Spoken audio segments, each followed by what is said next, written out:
আমার বাম সাইডে যে গর্তগুলো দেখতেছেন এটি আসলে সারস পাখি ওরা করেছে। ফুল এবং পাখির কথা শুনলে মানুষের মন এমনি প্রফুল্ল হয়ে যায়।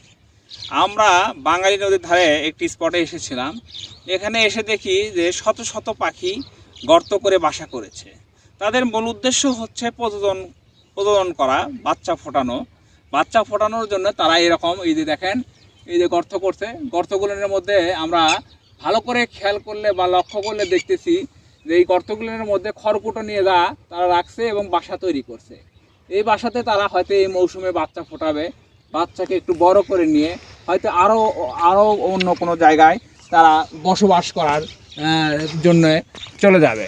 আমাদের আগে দেখা গেছে যে নদীর ধারে এরকম গর্ত হলেও অনেক সময় বেশিরভাগ পাখি থাকছে গাছে, কিন্তু এখন যেহেতু গাছ পরিমাণে কমে গেছে, এখন ওরা আবাসস্থল তৈরি করে নিরাপত্তার জন্য নদীর এরকম কাছেরে মাটিগুলো খুঁড়ে সেখানে গর্ত করে পাখিগুলো আবাসস্থল তৈরি করার চেষ্টা করে।